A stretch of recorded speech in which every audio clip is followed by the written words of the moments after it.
በነገራችን ላይ ስለ አርሰናል እያወራን ስለሆነ ነው እንጂ በዚህ ሰዓት ሰበር ዜና ወጥቷል። ለማንቸስተር ዩናይትድ እየጠበቁኝ ነው ቀጣዩ ዩናይትድ ስለሆነ ለማንቸስተር ዩናይትድ ጉዳይ ዝርዝሩን በደንብ እናነሳለን። በአርሰናል ጉዳይ የሚጨምረው ካለ ጨምርና ማንቸስተር ዩናይትዶች ዝግጁ ሂር ዊ ጎ ተብሏል። አዲስ ዝውውር ሌላ ያልተጠበቀ ያልተገመተ ዝውውር ማንቸስተር ዩናይትዶች ግን የአርሰናል ላይ የሚጨምረው ካለ ጨምረው ነው ማለት ይፋርገው። እኔ እንትን እንዳላቋርጥ ብዬ ነው እየጠበቅኩኝ ያለሁት እንጂ በአሁኑ ሰዓት ዘ አትሌቲክ እና ዘ ሰን ይዘውት ወጥቷል። ከነሱ በኋላ ነው ፋብሪዚዮ ሮማኖ ዜናውን ይዞት የወጣው። ቀድሜ ነው የተመለከትኩት። ዘ ሰን፣ ዴይሊ ሜል እና እንደነ ዚ አትሌቲክ አይነት እነዚህ ሞር መረጃውን ትክክለኛ ያደርጉታል ብዬ አስባለሁ። እና ለማንቸስተር ዩናይትድ ደጋፊዎች አብስራቸው ሶፊ አብስራቸው። ፋብሪዚዮ ሮማኖ ሲጨምርበት ያበቃል። ሂር ዊ ጎ ማንቸስተር ዩናይትዶች ሁለተኛው የአማካይ መስመር ተጫዋች ሳይጠበቅ ያልተገመተ ስሙ ያልተነሳ ያልተጠቀሰ በምንም አይነት በየትኛውም የኤሌክትሮኒክስም ሆነ ጽሁፍ ሚዲያዎች ያልሰማችሁት ዜና ነው። ምናልባት የማንቸስተር ዩናይትድ ደጋፊዎች ይህንን ዜና ሰሙ እንዴ ልትሉ ትችላላችሁ። ዮሪ ቴልማንስ የአስቶን ቪላ አማካኝ ማንቸስተር ዩናይትድን ተቀላቅሏል። አስገራሚ ዜና ነው። ስለዚህ በዚህ ወደ ማንቸስተር ዩናይትድ እንለፍ። ወደ ማንቸስተር ዩናይትድ እንለፍ። ግርቤ እሺ፣ ሶፊ እንደገለጸው የዮሪ ቴልማንስ ጉዳይ ሳይታሰብ ሳይጠበቅ የ29 ዓመቱን ቤልጂየማውን የአስቶን ቪላ አምበል ዮሪ ቴልማንስን ውስጥ ለውስጥ የሰራው ዩናይትድ ሁሉ ነገር ጨርሷል። ፊርማ ነው የሚቀረው። ከተጫዋቹ ጋር ተስማምቷል። ከክለብ ጋር ተስማምቷል። እንግዲህ መረጃውን እንዳልነው በዋናነት ዘ አትሌቲክ፣ ቀጥሎ ደግሞ እነ ዘ ሰን እና ዴይሊ ሜል የመሳሰሉ ታላላቅ የስፖርት መገናኛ ብዙሃኖች፣ በኋላ ላይ ደግሞ ብዙ ኢትዮጵያውያን የምትከታተሉት ፋብሪዚዮ ሮማኖ ማረጋገጫ የሰጠበትን ዜና ይዞ መጥቷል። ዮሪ ቴሌማንስ ፊርማው አላለቀም ገና ነው። አክቹአሊ ግን ስምምነት አድርጓል እና ጫፍ ላይ ነው፣ ያው በሩ ላይ ደርሷል ማለት ነው። ስለዚህ በሩ ላይ ደርሷል ከተባለ እናንተም በሩ ላይ ደርሷል በሚለው እንድትይዙት ነው። በኋላ ደግሞ ሌላ ጣጣ መጥቶ ሳይፈርም ሲቀር እንዲህ ብላችሁ ነበር እንዳትሉን ማለት ነው። እኛ እየገለጽን ያለ ነው ማንቸስተር ዩናይትድ ዮሪ ቴሌማንስን ለማስፈረም ተቃርቧል በሚለው ጉዳይ ነው እና ይፋዊ የዝውውር ዋጋው አልተነገረም። ነገር ግን ከ40 ሚሊዮን ፓውንድ በላይ እንደሚደርስ ወይ 41 አካባቢ እንደሚደርስ እየተገለጸ ይገኛል። አልተረጋገጠም ገና። ያን ያህል የመድረስ እድል አለው ተብሎ እየተነገረ ነው። 41 ሚሊዮን ፓውንድ ወደ 34 አካባቢ ወይም 33 ሚሊዮን ዶላር አካባቢ ይሆናል ማለት ነው እና ወደ 41 ሚሊዮን ፓውንድ አስቶን ቪላ እድለኛ ነው። ባይዘው ሶፊ ከሌስተር ሲቲ በነፃ ነው ያገኘው ዮሪ ቴሌማንስን በነፃ ዝውውር። አስቶን ቪላ ዮሪ ቴሌማንስን በነፃ ዝውውር ወስዶ ለዩናይትድ አሁን ወደ 40 ሚሊዮን ፓውንድ ሊሸጥለት ነው ማለት ነው። ቢዝነስ ማለት ይሄ ነው። አስቶን ቪላ የሰራው ስራ ማለት 29 ዓመቱ ነው። የቡርኑ ካፒቴን ነው። የአስቶን ቪላ ካፒቴን ነው። ማንም ያልጠበቀው ዝውውር ነው እና እንግዲህ ይሄ ተጫዋች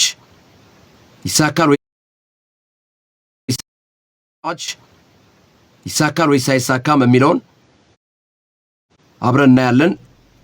ኤሌት አንደርሰንን ማንቸስተር ዩናይትድ ትኩረት አድርጎበት ነበር። ማቲያስ ፈርናንዴዝን እነዚህን አመለጡት። ማቲያስ ፈርናንዴዝ ወደ ቶተናም ገባ። ኤሌት አንደርሰን ወደ ማንቸስተር ሲቲ ገባ።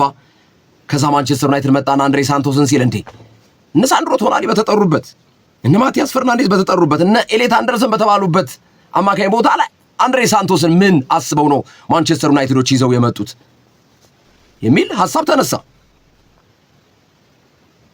ኦኬ፣ ስለዚህ የኤደርሰንን ውል ለመጨረስ የሕክምና ምርመራ ሲደረግ ልጁ ላይ ጉድለት ተገኘበት።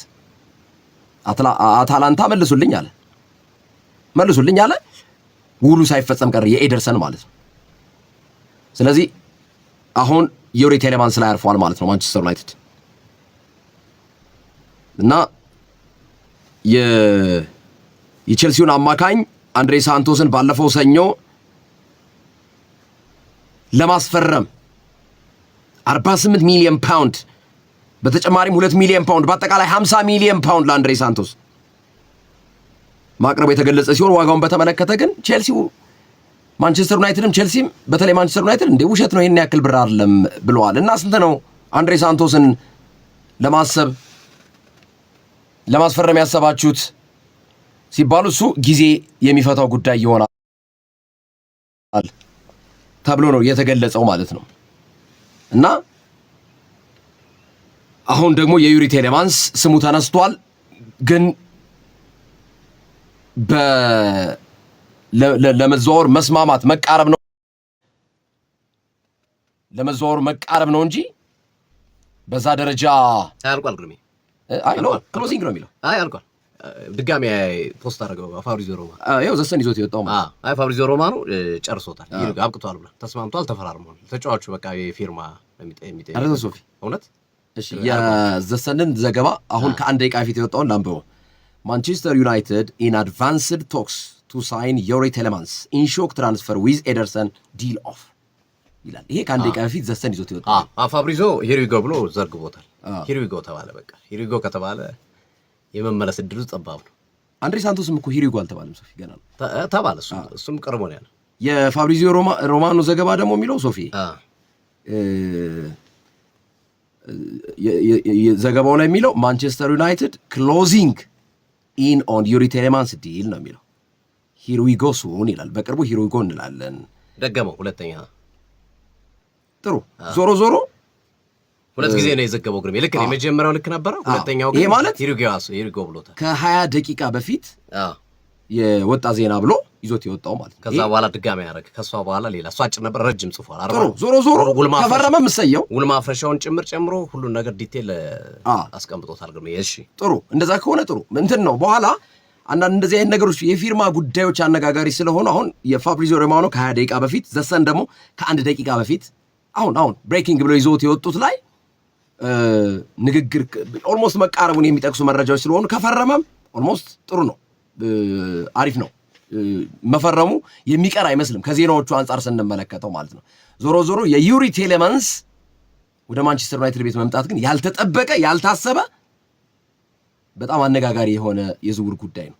ስለዚህ ሶፊ እስኪ የዩሪ ቴሌማንስ መምጣት ምን ለዩናይትድ ምን አስተዋጽኦ ሊኖረው ይችላል የሚለውን እናንሳ። አሪፍ ዝውውር ነው።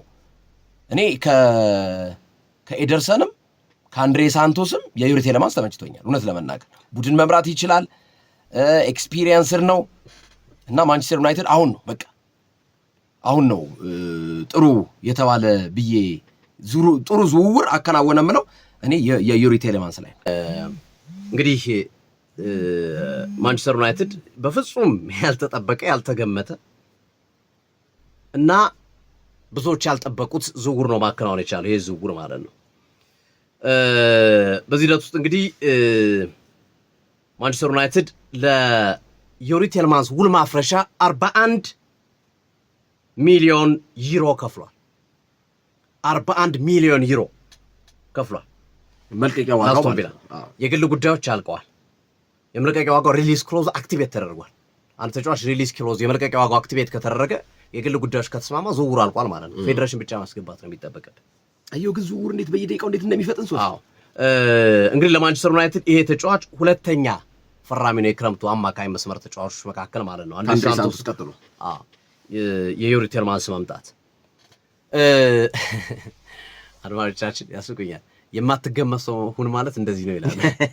እኔ በጣም በእግዚአብሔር የዩናይትድን ዝውውር አድንቄያለሁ። የዩሪ ቴሌማንስ ሳታወራ ዝም ብለህ ውስጥ ለውስጥ ሄደህ በቃ ይሄ ነው። ይሄ ማለት ይሄ ዳርት አለ አይደል? ዳርት እንደዚህ አድርገህ ሰክተህ መሀሏን የምታገኛት የዳርት ስፖርት ላይ በቃ ዩናይትድ እሱን ነው በቃ የሰራው ስራ ይሄ ነው። በቃ ስራ ዝውውር ማለት ይሄ ነው። ብዙ ማውራት አያስፈልግም፣ ብዙ መለፍለፍ አያስፈልግም። ይሄኔ ስለ ዩሪ ቴሌማንስ ብዙ ተወርቶ ቢሆን ኖሮ 5-6 ክለብ ጣልቃ ገብቶባቸው ነበር። እንዲሁም ታስታውስ ከሆነ ግርምዬ የዩሪ ቴሌማንስ በሚመለከት ኮንትራቱ ሊጠናቀቅ መቃረቡን ተከትሎ ተጫዋቹ ያው በክረምት የዝውውር መስኮት የመልቀቅ ዕድሉ ሰፊ እንደሆነ ባለም ዋንጫውም ጨዋታዎች ስናስተላልፍ ግርምሾ ስትል አስታውሳለሁ። ዩሪ ቴሌማንስ በክረምት የሚለቅ ተጫዋች ነው እያልክ በተደጋጋሚ ስትገልጽ ነበረ። ግን ማንቸስተር ዩናይትድ በፍጹም ኤክስፔክት አላደረኩም። ማንም ኤክስፔክት ያላረኩበት የራሴ ምክንያት አለ። ምክንያቱም ማንቸስተር ዩናይትድ እየተመኘ ያለው እነ ሳንድሮ ቱራን፣ እነ ማቲያስ ፈርናንዴዝ፣ እነ ኦሬል ቹዋሚኒ ስለነበረ እዚህ ጋር ዩሪ ቴሌማንስን ያስባል ብዬ አላስብም። ግን ጥሩ ነው፣ ዋይ ዝውውር ነው። በተወሰነ መንገድ ክፍተትም ጥንካሬም ቢኖረው ማለት ነው። ትልቁ የሚጠቅማቸው ነገር ኤክስፒሪየንስ ነው። ልጁ በሌስተር ሲቲ ተጫውቷል፣ በአስቶን ቪላ ተጫውቷል። በጣም ትልቅ ልምድ ያለው ተጫዋች ነው። ይሄ ገና መጥቶ ላይክ ለምሳሌ ኤደርሰን ከአትላንታ መጥቶ ምን ሊፈጥር ይችላል? ሊጎዳ ይችላል እንዴ? ሊጉን ላይለምደው ይችላል እንዴ? ምናምን የሚለው ስጋት የለብም። እዚህ ጋር ዮሪ ቴልማንስ በደንብ ራሱን ማሳየት የቻለ ነው በእንግሊዝ ፕሪሚየር ሊግ። አምተስክት እኮ ነው በቃ። ሌስተር ሲቲም አስቶን ቪላም በተለይ በአሰልጣኝ ኡናይ ኤምሪ ዘመን ልዩነት መፍጠር የቻለ ተጫዋች ነው። በቤልጂየም ብሔራዊ ቡድንም ቁልፍ ከሚባሉ ተጫዋቾች መካከል አንዱ ነው ዮሪ ቴልማንስ እና መጥቶ ስክት የሚል ግርምሾ እንዳልከው የሚጠቀም ተጫዋች ነው። በጣም በጣም ከፍተኛ ጠቀሜታ የመስጠት አቅም ያለው ልምዱም አቅሙም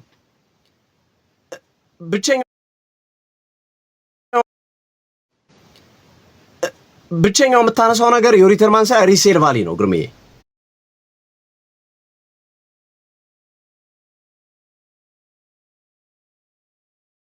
ሪሴል ቫሊ የለው መልሳ አሸጠው 29 ዓመቱ ነው። 3-4 ዓመቱ ታጫውቶ በነፃ ነው የሚሆነው ተጫዋች። ሪሴል ቫሊ የለው። አስቶን ቪላም ነገደ። አስቶን ቪላም አገኘ። አስቶን ቪላ በጣም አሪፍ ትርፍ ነው። ከሌስተር ሲቲ ወደ አስቶን ቪላ ሲገባ ከነፃ ዝውውር ወደ 41 ሚሊዮን ዩሮ ወይም ደግሞ በፓውንድ ስናደርገው ወደ 35 ሚሊዮን ፓውንድ በጣም ብዙ ነው። ግርሜ እንዴ የአንድ ክለብ ያመት በጀት ምናምን በጣም ብዙ ብር ነው። በጣም ብዙ ገንዘብ እና ያውም የትልቆቹ ክለቦች ማለት ነው። የደሞዝ የምናምን በጀታቸው ያመት ይሆናል በትክክል እና የዚህ ተጫዋች ዝውውር እንግዲህ በትልቁ ለማንቸስተር ዩናይትዶች እኔ ጠቃሚ ዝውውር ነው ብዬ ነው ማለት ነው። ጠቃሚ ዝውውር ነው ለማንቸስተር ዩናይትድ። ቅድም ግርምሾ አስቀምጧል። ከኤደርሰን ቀሰላ ቀረ ኢትስ ኦኬ ተው ነው። ኢቭን ከአንድሪ ሳንቶስ ይሄኛው ዝውውር ምርጥ ዝውውር ነው። አንድሪ ሳንቶስ ጋር የምታነጻጽረው ዝውውር አይደለም። ይሄኛው ዝውውር በጣም ጠቃሚ ዝውውር ይመስለኛል። እንደዚህ በወረቀት ደረጃ ሳይሆን በሐሳብ ደረጃ፣ በተግባር ደረጃ አናውቅም። ነገ አንድሪ ሳንቶስ ተሻሽሎ ሊመጣ ይችል ይሆን? ሲስተማቲካሊ ማይክል ካሪክ አሳድገው ያመጡ ይሆን? በብቃቱ ምናምን የሆነ ያዩበት ነገር ይኖር ይሆን ምናምን እሱን እንቶ ቀጣይ የምናየው ነው። ግን በወረቀት ወይም በሐሳብ ደረጃ ግን ለእኔ ዮሪ ቴልማንስ በጣም አሪፍ ዝውውር ነው ብዬ አስባለሁ። ግን አሁንም ማንቸስተር ዩናይትድ አንድ ትልቅ ዝውውር እጠብቃለሁ ሚዱ ላይ ስቲል በዮሪ ቴልማንስ እና በአንድሪ ሳንቶስ ማንቸስተር ዩናይትድ አማካኙን ዋንጫም ለመብላት የሚያስብ ከሆነ እኔ ፖይንት ነጥብ እዚህ ጋር ማንቸስተር ዩናይትድ ስለ ዋንጫ የሚያስብ ከሆነ ስቲል አሁንም አንድ ትልቅ አማካኝ ያስ አሁን ከዮሪ ቴልማንስ ላይ ግርሜ ካማቪንጋን ቢጨምር ወይ ቹዋሚኒን ቢጨምር ማንቸስተር ዩናይትድ በቃ ምርጥ አማካኝ ነው። ከዛ ኮቢ ሜይኑ አለ፣ ኮቢ ማይን አለ፣ ሳንቶስ አለ። ከወጣት የሆነ ተጫዋች ታመጣለ። ኡጋርቴ ቢለቅ እንኳን ያው ኡጋርቴ ግልጋሎት የለውም ኤሲኤል ስለተጎዳ። ስለዚህ ያንን መሰረት አድርገን ስንመለከተው ስቲል ነው አሁንም አንድ ምርጥ አማካኝ እፈልጋለሁ። በርግጥ ማንቸስተር ዩናይትድ ማኖኩኔ ላይ ጠንክሮ እየሰራ ነው። 50 ሚሊዮን ፓውንድ የማኖኩኔ ዝውውር ግን ከፍ ያለም ቢሆን አይከፋኝም። ከማኖኩኔም ያው ጥሩ ነው። ዮሪ ቴልማንስ ኤክስፒሪየንስ አለው። ማኖኩኔ ወጣት ተጫዋች ነው። እንደዚህ አይነት ካልኩሌሽን ሰርቶ እንደሚያመጡ ይገባኛል። ማኖኩኔ የሚቀር አይመስለኝም። ወይ አዩብ ቡዋዲ ወይ ማኖኩኔ ሞስት አሁን ላይ ማኖኩኔ ነው ከማንቸስተር ዩናይትድ ጋር እየተያዘ ያለው ፈረንሳዊ ሮማ አማካይ መስመር ተጫዋች። አሁን በዓለም ዋንጫ በትልቆቹ ጨዋታዎች ላይ እየተመለከትነው የምንገኝ ተጫዋች ነው። በጣም ጥራት ያለው ተጫዋች ነው። ከሞሮኮ ጋር በነበራቸው ጨዋታ ላይ ገኖ የወጣው እያነሳን ነበረ። በዚህ የዓለም ዋንጫ ሞሮኮ ከፈረንሳይ ባረጉት ጨዋታ የአዩብ ቡዋዲ ዋጋ 5 ሚሊዮን ፓውንድ ይቀንሳል። በተቃራኒ የማኖኩኔ ዋጋ የተወሰነ ይጨምራል እያልን ነበር በዛ ጨዋታ ላይ። ስለዚህ ማኖኩኔን ከጨመሩበት የዮሪ ቴልማንስ ዝውውር ላይ መቶ የሚባል ዝውውር አይደለም። ግን ቹዋሚኒ ቢመጣ ደግሞ ዘ ቤስት ምርጥ የክረምት የዝውውር መስኮት የመሆን ዕድል ይኖራል። አሁን ዮሪ ቴልማንስ አስተካከለው የማንቸስተር ዩናይትድ ግርሜ ስናነሳው የነበረውን በቀደም ታስታውስ ከሆነ ኤደርሰን መጣ፣ አንድሪ ሳንቶስ መጣ። ኤደርሰን ሕክምናው በዛኔ ጥሩ ስለነበረ ማለት ነው፣ ወይም የሄደ ስለነበረ ምንም እየተከናወነበት ስለነበረ ሶስተኛ ማኖኩኔ ይመጣ ቢባል በጣም ደካማ ዝውውር ነው የሚሆነው የክረምት የዝውውር መስኮት ብለን እያነሳን ነበር። ለማንቸስተር ዩናይትድ ከሚፈልጋቸው ተጫዋቾች አንፃር ቶናሊን ፈልገ ኤደርሰንን ካስፈረምክ፣ ማቲያስ ፈርናንዴዝን ፈልገ አንድሪ ሳንቶስን ካስፈረምክ በጣም ደካማ ዝውውር ነው። ኮምፓሪዥን ውስጥ የሚገቡ አይደሉም ተጫዋቾቹ። አሁን በተወሰነ መንገድ ዮሪ ቴልማንስ ኤደርሰንን ተክቶ የመጣ ተጫዋች ከሆነ ዮሪ ቴልማንስ ቢያንስ ዮሪ ቴልማንስ ኤክስፒሪየንስ ያለው አማካይ ስለሆነ አንዱን ቦታ ይሞላል። ግን አሁንም ስቲል ከማኑኩኔ ከፍ ያለ አማካይ ማንቸስተር ዩናይትድ ቢያመጣ እመርጣለሁ። ካልሆነ ግን በማኑኩኔም የሚያስከፋ አይደለም። ይሄ በቃ አይደል ይሁን በቃ ይሁን የምትለው አይደል የሆነ ነገር ይሁን የምትለው ግን ቹዋሚኒ ቢመጣ ቤስት የሚገርም ነው የምትለበት ሂደት የሚፈጥር ይመስለኛል። ስቲል እንደዛ ነው የማስበው። ዞሮ ግን ማንቸስተር ዩናይትድ በዮሪ ቴልማንስ አስገርሞናል። በዮሪ ቴልማንስ በጣም አስገርሞናል። በአንድሪው ሳንቶስ በተወሰነ መንገድ ብዙዎች እየተቹ ነው የሚገኙት። የማንቸስተር ዩናይትድ ደጋፊዎች፣ የማንቸስተር ዩናይትድ ትልልቅ ተጫዋቾች በርካቶች በትልቁ እየተቹ ይገኛሉ። ስለዚህ ይሄን ትችት በተወሰነ መንገድ የሚያረግም ነው። የዩሪ ቴልማን ዝውውር ድንገተኛም ነው። ተጫዋቹን ቁጭ ብለህ ስታስበው አሁን አስቶን ቪላ ላይ ያለው አቋም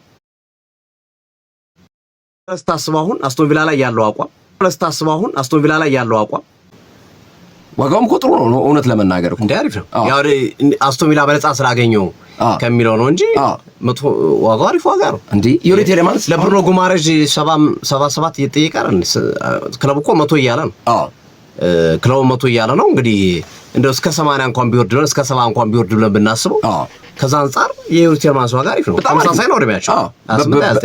በፓውንድ ደረጃ ጉማሬዥ 28 ነው፣ ቴሌማንስ 29 አንድ አመት ልዩነት እና በ35 ሚሊዮን ፓውንድ ማግኘት የኔን ተጫዋች ትልቅ ሰክሰስ ነው፣ ትልቅ ስኬት ነው። እውነት ለመናገር ማለት 41 ሚሊዮን ዩሮ ስለሆነ ማለት ነው። እሱ ወደ ፓውንድ ሲቀየር አስቶን ቪላ በነፃ ስላገኘው ብቻ ነው። አስቶን ቪላ በነፃ ነው ያገኘው። አስቶን ቪላ ተጠቃሚ ነው። አስበዋል ሶፊ ዩሪ ቴሌማንስ ከብሩኖ ፈርናንዴዝ ጋር ሲጣመር መሀል ላይ ምን ሊሆን እንደሚችል፣ ምን አይነት የሚድፊልድ ኤክስፒሪየንስ እንዴት እንደሚጨምርበት ማለት ነው። ቴሌማንስ፣ ብሩኖ ፈርናንዴዝ ከኋላ ኮቢ ሜኑን ታቆማለህ ማለት ነው። አሪፍ ሚድፊልድ አጥቂ ነው። ማንቸስተር ዩናይትድ ምንም የማያሰጋው አጥቂው ነው። አጥቂው ክፍል ምርጥ ነው።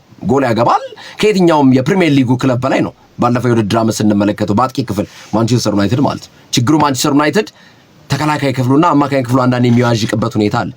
በተወሰነ መልኩ ካዝሚሮ ጥሩ መሆኑን ተከትሎ ዘንድሮ በተለይ ካሪክ ስኬታማ ጉዞ እንዲያደርግ አስችሎታል። አሁን እውነት ለመናገር ዩሪ ቴሌማንስ ይተካዋል። ካዝሚሮን የመተካት አቅም ያለው ተጫዋች ነው ብዬ አስባለሁ። ምንም ጥያቄ በሌለው ሁኔታ ማለት ነው። በጣም አሪፍ ነው። አሁን ዩናይትድ በዚሁ ሂደቱ ሶፊ እንዳልከው አንድ ደግሞ ተከላካይና አንድ አማካኝ ከፍ ያለ ሁለት ተጫዋቾችን ቢያስፈርም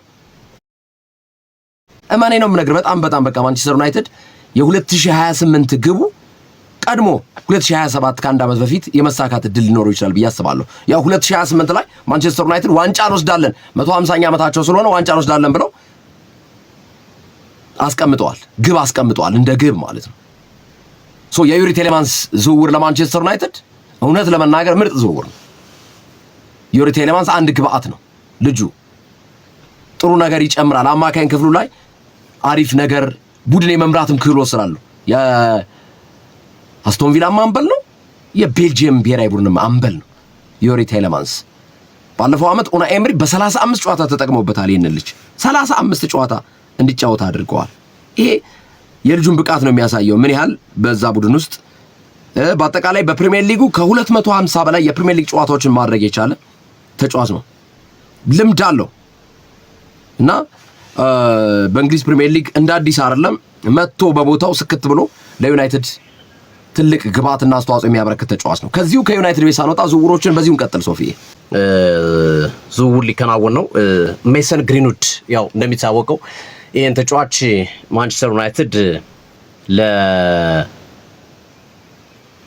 ማርሴይ በሸጠበት ሰዓት ላይ ተጫዋቹ ለሌላ ክለብ የሚሸጥ ከሆነ ብለው ማንቸስተር ዩናይትድ ያስቀመጡት ዋጋ ነበር እና በዛ ምክንያት ተጠቃሚ ሆኗል ወይም ይሆናል ማለት እንችላለን። እና ሜሰን ግሪንውድ ወደ ቱርኩ ፊነርባቼ ክለብ ለመሄድ በግል ጉዳዮች ተስማምተው ክለብ ከክለብም ጨርሰዋል። በዚህ ሂደት 38.5 ሚሊዮን ፓውንድ ፊነርባቼ ለኦሎምፒክ ማርሴይ ይከፍላል እና ማንቸስተር ዩናይትድ ተጫዋቹን ሲለቀው ከቀጣይ ሽያጫችሁ ላይ ከተጫዋቹ ቀጣይ ሽያጭ ላይ 40% ድርሻ የኔ ነው ብሎ ስላስቀመጠ ከ10 ሚሊዮን ፓውንድ በላይ ማንቸስተር ዩናይትድ ከዚህ ዝውውር የሚያገኝ ይሆናል። ወደ ካዝኖ ያስገባል። ወደ ካዝኖ ማንቸስተር ዩናይትድ እኔ በጣም ትልቅ ጠቀሜታ የሚሰጥ እንደሆነ ይጠበቃል። ሜሰን ግሪንውድ ወደ ፊነርባቼ በግል ጉዳዮች አልቋል። ክለብ ከክለብ ጨርሰዋል። 38.5 ሚሊዮን ፓውንድ ይከፍላል። ማንቸስተር ዩናይትድ 10 ሚሊዮን ፓውንድ ወደ ካዝኖ ያስገባል። ይሄ ክለቡ ካለበት የዝውውር ጫና አንጻር ብዙ ገንዘብ እያወጣ ነው የሚገኘው። ማንቸስተር ዩናይትድ ገንዘብ ብዙ እያገኘ አይደለም፣ ምክንያቱም እየሸጠ ስላልሆነ ወይም ደግሞ የሚሸጥ ብዙ ገንዘብ የሚያወጣ ተጫዋች የላቸው ማንቸስተር ዩናይትዶች እጃቸው ላይ። ያ ማለት ከሚፈልጓቸው ቋሚ 11 ከሚገቡት ተጫዋቾች አሁን ብሩኖ እንሽጥ ብል 100 ይሸጡታል፣ ወይ 70 ወይ 80 ይሸጡታል። ሌሎችም ተጫዋቾችን ሽጥ ቢሉ ያን ያህል ገንዘብ ያገኛሉ። ግን መንካት ስለማይፈልጉ ዋና ቁልፍ ተጫዋቾቻቸውን ከቁልፍ ተጫዋቾቻቸው ውጭ ደግሞ ተሽጦ ዋጋ የሚያወጣ ተጫዋች የላቸው። ጃረን ሳንቾ በነፃ ነው። ማርከስ ራሽፎርድ ገጃቶ እየተለመነ ነው። ሌሎችም ተጫዋቾች እንዲህ አይነት ገንዘብ ለማንቸስተር ዩናይትድ በጣም ጠቃሚ ነው ብዬ አስባለሁ። 10 ሚሊዮን ፓውንድ ማንቸስተር ዩናይትድ ከሜሰን ግሪንውድ ዝውውር ወደ ካዝናው የሚያስገባ ይሆናል። ማንቸስተር ዩናይትድ በሚቀጥሉ ቀናት 3 ዝውውሮችን ይፋ ያደርጋል። አንድሪ ሳንቶስን የካርል ዳርሎ ግብ ጠባቂ ነው። ካርል ዳርሎ ከሊድስ ያመጡት። እንደዚሁም ክርስቲያን ኦርዞኮ ኮሎምቢያዊው ተጫዋች ለተስፋ ቡድኑ በ750 ሺህ ዩሮ ከፎርተሌዛ እግር ኳስ ክለብ ማስፈረማቸው ይታወሳል። እነዚህ ተጫዋቾች ወደ ማንቸስተር ዩናይትድ በሚቀጥሉት ጥቂት ቀናቶች ይፋ የሚደረጉ ዝውውሮች ናቸው። ከዛ ውጭ ሌላው በማንቸስተር ዩናይትድ በኩል መልካሙ ዜና ማቲያስ ዲሊት ከጉዳቱ አገግሞ ቅድመ ዝግጅቱን ተቀላቅሏል። ማንቸስተር ዩናይትድ ከሁሉም ክለቦች ቀድሞ ቅድመ ዝግጅት ጀምሯል። እንደሚታወቀው ከዓለም ዋንጫ ተሳትፎ የዓለም ዋንጫ ከተሳተፉ ተጫዋቾች ውጭ ያሉ በሙሉ ልምዳቸውን እያደረጉ ይገኛሉ። እነ ሌኒየሮን፣ ብሪያም ቡሞን እና የመሳሰሉ ተጫዋቾችን ቅድመ ዝግጅት ከካሪ ጋር ሲሰሩ ተመልክተናቸዋል። ማቲያስ ዲሊት ደግሞ ተቀላቅሏቸዋል። ማቲያስ ዲሊት እንደሚታወቀው አምና ኦልሞስት አመቱን በሙሉ ይባል በሚችልበት ደረጃ ይህ ሆላንዳዊ የተከላካይ መስመር ተጫዋች ለቡድኑ ምንም አይነት አገልግሎት አልሰጠም። የመጀመሪያዎቹ ወራቶች ላይ ነበረ ጥሩ አገልግሎት ተሰጥቶ እስከ ዲሴምበር እስከ ታህሳስ ወር ድረስ። ከዛ በኋላ ግን ተጫዋቹ በጉዳት ምክንያት ረጅም ጊዜ መራቁ ይታወሳል እና አንዳንዶች እንደ አዲስ ፊርማ ነው እያሉት ይገኛሉ ማቲያስ ዲሊት። ማንቸስተር ዩናይትድ ሌሳንድሮ ማርቲኔዝ እና ማቲያስ ዲሊት ያላቸው ጥምረት በጣም አስደማሚ ነው። ችግሩ ሁለቱ ተጫዋቾች ሲጎዱ ነው። ከዛ ቀጥሎ ያለው ከማቲያስ ዲሊትና ከሌሳንድሮ ማርቲኔዝ ቀጥሎ ያሉት ጥምረቶች አስደሳች አይደሉም። ሃሪ ማጉዌር ሌኒየሮ ከአይደኔቨን ከሃሪ ማጉዌር እንደዚህ እያሉ የሚያስረሱ ጥምረቶች አሉ። የተከላካይ መስመሩ የማቲያስ ዲሊትና የሌሳንድሮ ማርቲኔዝ ግን በጣም ምርጥ ጥምረት ነው። ብቸኛው ችግሩ ይሄ ጥምረት ጉዳት ነው የሚያየው። አሁን ታቻምና ሌሳንድሮ ማርቲኔዝ ግልጋሎት አልሰጠም። ዘንድሮ በተወሰነ መንገድ ሌሳንድሮ ማርቲኔዝ ግልጋሎት ሰጥቷል። ሌሳንድሮ ማርቲኔዝ ሲመጣ ማቲያስ ዲሊት ተመልሶ ተጎዳ። ግን ሁለቱ አንድ ላይ ካገኛቸው ማንቸስተር ዩናይትድ የተከላካይ መስመሩ በጣም ስትሮንግ ጠጣር የማይደፈሩ ነው እናየዋለን። ግን ሁለቱ በወጥነት የሚጫወቱ አይደለም። ሁለቱም ጉዳት በተወሰነ መንገድ የሚያጋጥማቸው ተጫዋቾች ከመሆኑ ጋር ታይዞ ማለት ነውና ማንቸስተር ዩናይትድ ዛሬ በጣም መልካም ዜና የተሰሙት ዩሪ ቴልማንስ መፈረሙ፣ ከሜሰን ግሪንውድ ሽያጭ 10 ሚሊዮን ፓውንድ ማግኘቱ፣ ማቲያስ ዲሊት ደግሞ ከጉዳቱ አገግሞ ልምምድ መጀመሩ ለቀጣይ የውድድር ዓመት እጅግ ወሳኝ ነው ብሎ ማንሳት ይቻላል። ማች ተመልካቾቻችን አጋሮቻችን እውቅና አንስትና ስንመለስ ሊቨርፑል እና ሌሎች የዝውውር ጉዳዮችን እንቃኛለን። ዓለም ዋንጫ መነሳት አለበት። ዓለም ዋንጫንም እናነሳለን። አድማጮቻችን ጂያኒ ኢንፋንቲኖ 64 ላይ ያደረጉት ነው 64 ብሔራዊ ቡድን መሆኑ ዓለም ዋንጫ ላይ አይንዛዛም የሚሉ በአንድ በኩል ይነሳሉ። እሳቸው ግን 64 ከማድረግ አልመለስም ብሏል። የገባበት ሁኔታ ሌላው አስቶን ቪላ ጆዋን ማንዛምቢን ሊያስፈርም ነው። ማንዛምቢን ኒውካስልን ቆረጨው። ኒውካስል ጨረሰ ሲባል በጎን መጥቶ አስቶን ቪላ ብር ጨምሮ ጆዋን ማንዛምቢን አስቶን ቪላ እና ኡናይ ኤምሪ ኦልሞስት እጃቸው አድርገውታል። ሁሉ ነገር ጨርሰዋል። ልክ እንደ ዩሪ ቴሌማንስ ማለት ነው። ዩሪ ቴሌማንስ ከተጫዋቹም ጋር ተስማምቷል። ሂሩዊ ይጎም ተብሏል። 41 ሚሊዮን ዩሮ ክፍያውንም ዩናይትድ ፈጽሟል። እንደሱ ማለት ነው። ማንዛምቢም እና ማንዛምቢ ፊርማው ማኖር ብቻ ነው የሚቀረው። 60 ሚሊዮን ዩሮ በላይ ነው የወጣበት፣ ግን ብዙ ብር ነው። ስዊዘርላንዳዊ አይታችሁታል። ማንዛምቢ የአንጎላና የዲሞክራቲክ ሪፐብሊክ ኮንጎ የዘር ሐረግ ያለው ተጫዋች ነው። ለስዊዘርላንድ ብሔራዊ ቡድን ጎሎቹን ሲያስቆጥር ባለፈው ድንቅ ጎል ሁሉ አስቆጥሯል በዓለም ዋንጫው ላይ ጆዋን ማንዛምቢ እና ኒውካስልን በላው። ኒውካስል የጨረሰውን ዝውውር መሀል ላይ ገብቶ አስቶን ቪላ አስጥሎት ማንዛምቢን በቁጥጥሩ ስር አድርጎታል ማለት ነው። እስኪ ሌሎች ከሊቨርፑል ጋር ያሉ እና ከሌሎች ክለቦች ጋር ያሉ ለየት አሰልጣኝ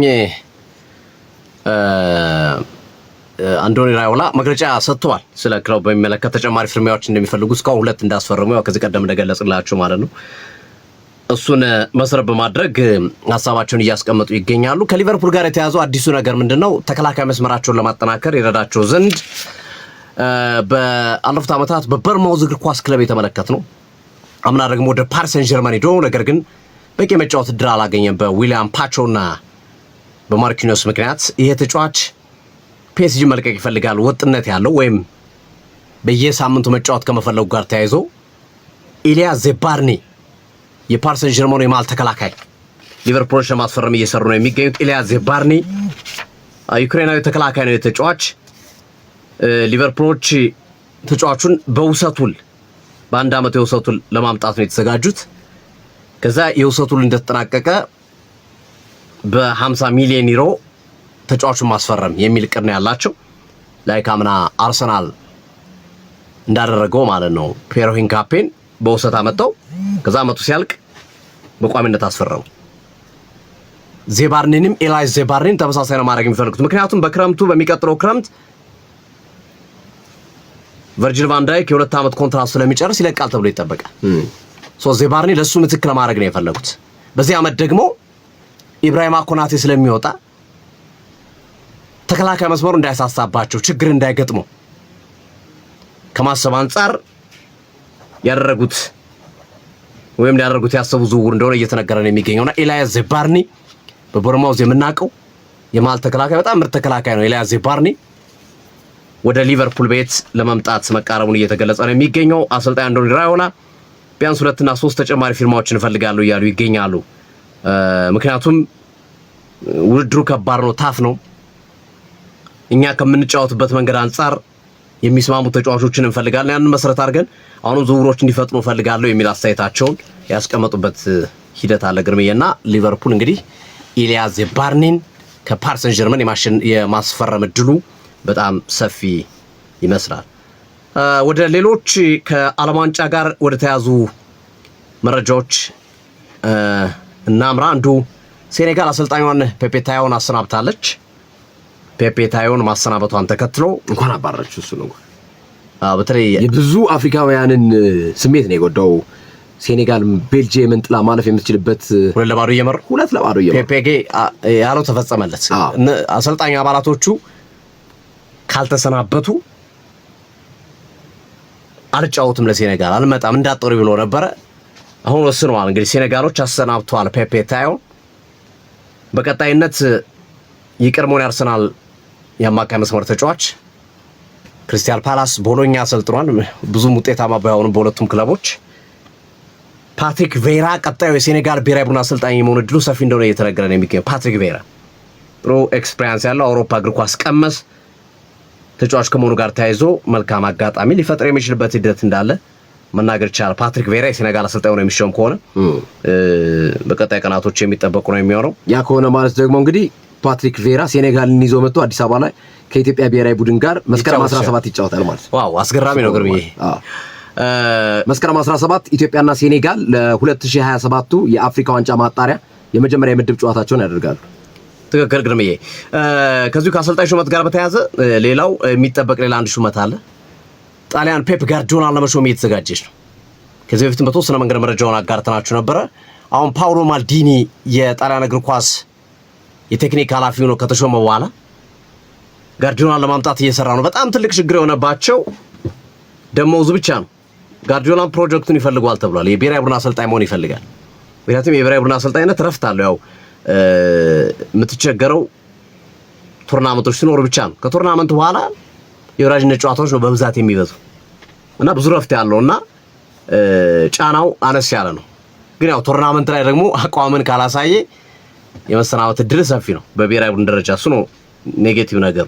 ዝሮ ግን ጋርዲዮላን ለማምጣት አንዱ መደላድሉ ፓውሎ ማልዲኒን ወደ ቴክኒክ ኃላፊነት ያመጧቸው አንደኛው ምክንያት ጋርዲዮላን ማምጣት ስለሚፈልጉ ነው። ሃይ ፕሮፋይል ስለሆነ ፓውሎ ማልዲኒ ጋርዲዮላ ሃይ ፕሮፋይል ስለሆነ ከሱ ጋር አያይዞ እየሰሩ እንደሆነ ታውቋልና ጋርዲዮላ የጣሊያን ብሔራዊ ቡድን አሰልጣኝ፣ ዚዳን ፈረንሳይ፣ ካርሎ አንቸሎቲ ብራዚል 2030 ዓለም ዋንጫ ከአንዳንድ ሊጎች የተሻለ ትልቅ አሰልጣኞች ያሉበት የዓለም ዋንጫን የመመልከት እድላችን ሰፊ ይመስላል። የርገን ክሎፕ ጀርመን አረበለው ያበደ ነው የሚሆን። አውሮፓ ዋንጫም እንደዚህ 2018 ጋርዲዮላም ከመጣ በጣሊያን በኩል ጋርዲዮላ የአውሮፓ ዋንጫው በቃ ድንቅ ነው የሚሆነው። ዚዳን ፈረንሳይ እያልን በጣም የብሔራዊ ቡድኖች ይሄ ብሔራዊ ቡድን ብዙ ጊዜ ሃይ ፕሮፋይል አሰልጣኞች አይዙም ወይ ትልልቅ ክለቦችን አሰልጥነው የጨረሱ ወይ ገና ወጣት አሰልጣኞች ወይ ብዙም በአሰልጣኝነት የማይታወቁ ሰዎች ናቸው ይዙ የምናየው የብሔራዊ ቡድን እና ብዙ ጊዜ ለብሔራዊ ቡድን የሚሰጠው ግምት አነስተኛ ነው። ምክንያቱም ብሔራዊ ቡድኖች ከፌዴሬሽን በሚያገኙት ገንዘብ ስለሆነ የሚከፍሉት፣ ፌዴሬሽኖች ደግሞ ትልቅ ገቢ ስለሌላቸው ትልልቅ አሰልጣኞችን አይቀጥሩም እና ያን አፕሮች ያንን አስተሳሰብ መቀየር ይመስላል አሁን ሀሳቡ። ብራዚል አንቸሎቲን፣ ጀርመን ክሎፕን፣ ዚዳንን፣ ፈረንሳይ ፔፕ ጋርዲዮላ፣ ጣሊያን ከመጡ እንግዲህ መመልከት ነው የአውሮፓ ዋንጫ ዓለም ዋንጫ ሊኖራቸው የሚችለው እድልና ቀጣይ ምናልባት እንግዲህ ጋርዲዮላ ወደ ጣሊያን የመምጣት እድላቸው ሰፊ መሆኑን መረጃዎች እየጠቆሙ ይገኛሉ። ጉርሜ ዓለም ዋንጫ እንግባ። አዎ ወደ ዓለም ዋንጫ በጣም ጥሩ 64 አድርገዋል አሉ ጂያኒ ኢንፋንቲኖ። 2030 ላይ ሞሮኮ 3 ሀገራቶች ናቸው። ሞሮኮ፣ ፖርቹጋልና ስፔን ናቸው። ያው ፖርቹጋልና ስፔን ቅርብ ናቸው። ለአፍሪካም አውሮፓ ቅርብ የሆነችው በሞሮኮ በኩል ነው። ከዛ ላቲኖችን ሊጨምሩ አስበዋል እና አርጀንቲና እና ፓራጓይን ደግሞ 2030 ላይ ግን የሚታወቀው 3ቱ ሀገራቶች ናቸው ዓለም ዋንጫን የሚያስተናግዱት ማለት ነው። ጂያኒ ኢንፋንቲኖ በነገራችን ላይ ሲመረጡም ከ32 ወደ 40 አሳድገዋል አሉ። ወዲያው በአጭር ጊዜ ወርሱ ደግሞ 48 አድርገው ጸደቀላቸው ማለት ነው። እና አሁን ደግሞ ቅድም እንዳልኩት እንግዲህ የ2030 ሞሮኮ፣ ፖርቹጋልና ስፔን በዋናነት እንደገና አርጀንቲና፣ ፓራጓይና ዩራጓይ ላቲኖቹን 3ቱም ሊጨመሩ ይችላሉ። የተሳታፊ ቁጥርን 64 ብሔራዊ ቡድኖች ለማድረግ አስበዋል። እንደ ሐሳብ ያስቀመጡት ነገር የ48ቱ በጣም ስኬታማ ነው። ለምሳሌ የአፍሪካ ሀገራቶችን ነው ያቸው። ከዚህ በፊት 5 ሀገራት ነበር የሚሳተፈው 4 ወይም 5። ዘንድሮ ግን 10 ተሳትፈው ከ10ሩ መካከል 9ኙ ወደ ቀጣዩ ዙር ማለፍ ማለት ምን ያህል ቁጥሩ ደግሞ እየጨመረ በሄደ ቁጥር በርካታ ተሳታፊ ሀገራትን እድል የመስጠት ቻንሱ ሰፊ ይሆናል የሚል ነው። በ16 ምድቦች ለመክፈል ነው የታሰበው 64ቱ እንዴን አንደኛና ሁለተኛ የሚሆኑትን 32 ቡድኖች ማሳለፍና ከ32 ቡድኖች በኋላ ወደ ጥሎ ማለፍ እንዲመጡ ማድረግ ነው። ጥሩ ሶስተኛ የሚለውን ነገር ለማስቆም ማለት ነው። ሶፊ ከ32 በኋላ ጥሩ ሶስተኛ እየተባለ አይደል ሲመረጡ የነበሩት እስከ 48 ያሉት እሱን አስቀርተው በቃ 16 ምድብ አለ። 1 እና 2 በቀጥታ አልፈው 32 ቡድኖች ይቀራሉ። ከ32ቱ ቡድኖች በጥሎ ማለፍ አድርገው ስቴፕን ጠብቀው ለመምጣት 16 ከ16 ጥሎ ማለፍ 8 ሩብ ፍጻሜ ከዛ ግማሽ ፍጻሜ ለማድረግ ነውና ይቻላል ብለዋል። የፈለገ ታምር ቢመጣ የሚያስቆመኝ የለም ነው ያሉት የፊፋው ፕሬዝዳንት ጂያኒ ኢንፋንቲኖ። 64 ሀገር አደርጋለሁ ብለዋል እና ከመቼ ነው የሚጀምረው? ምናልባት 2030 ላይ ከጀመረ ደግሞ ያዘጋጅ ሀገር ቁጥር ብዛት 6 ይደርሳል ማለት ነው። እስካሁን የተረጋገጠው 3ቱ ናቸው በቀጥታ የሚገቡት ማለት ነው። አዎ 6 ከየአህጉሩ አንዳንድ ስለሆነ 6 ይሆናሉ ማለት ሞሮኮ፣ ፖርቹጋል፣ ስፔን 3ቱ ነበር የሚያዘጋጁት። ከዛ ማን ተጨምሮ አርጀንቲና፣ ፓራጓይ እና ዩራጓይ 6 ሀገራት አይበዛም? ግን ሶፊ አሁን እኮ 3ቱም ሀገራት 100ኛ ዓመታቸው ምክንያት በማድረግ አንዱ 100ኛ ዓመቱን ምክንያት በማድረግ ሁሉም ዓለም ላይ አንዳንድ ጨዋታ 2 ጨዋታ እንዲደረግ ይፈልጋሉ። ዓለም ዋንጫው 100ኛ ዓመቱን ከመሆኑ ጋር ተያይዞ ማለት ነው። እንደዚህ አይነት ነገር ነበር የነበረው። 64 ሲሆን ደግሞ ስለሚበዛ ግዴታ አዘጋጅ ሀገር መጨመር ይኖርባል።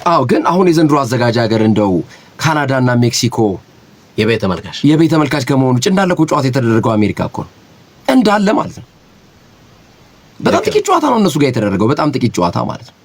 አሜሪካ ራሷ መጨረስ የምትችለው ነበር ለማለት ያክል ነው። ኢቭን ዝም ብለው ካናዳና ሜክሲኮን ባዘጋጅ ስም አስገቧቸው እንጂ አሜሪካ መጨረስ የምትችለው ጨዋታ እንደሆነ አስባለሁ። ለማንኛውም የአሳሳቢ የሆነው የ2034 እንዴት ይሆናል? ሳውዲ አረቢያ 2034 አረም ታስተናግደው 2030 እነዚህ ሀገራቶች 2034 ሳውዲ አረቢያ 128 ጨዋታ ትችላለች ወይ ነው ጥያቄው። 128 ጨዋታ ይሆናል። አሁን 104 ጨዋታ ነበር 48 ቡድኖች ያደረጉት፣ እሱ አድጎ 128 ጨዋታ ይሆናል እና አንድ ሀገር ብቻዋን ትችላለች ወይ የሚለው ጉዳይ ነው። እሱ እናየዋለን ብለዋል ጂያኒ ኢንፋንቲኖ። ለማንኛውም ግን ዓለም ዋንጫ ከቀጣዩ ዓለም ዋንጫ ከ2030 ጀምሮ 64 ሀገራት ለማሳተፍ ተዘጋጅቻለሁ ብለዋል ጂያኒ ኢንፋንቲኖ። ሌሎች ከዓለም ዋንጫው ጋር ተያይዘው ያሉ መረጃዎች ክርስቲያኖ ሮናልዶ ቀጣይ ቅዴ ውስጥ አለ እያሉ ነው። ሆርሄ ኢየሱስ እንደሚታወቀው ባልና ስራ አብረው ሰርተዋል ሁለቱ ሆርሄ ኢየሱስ እና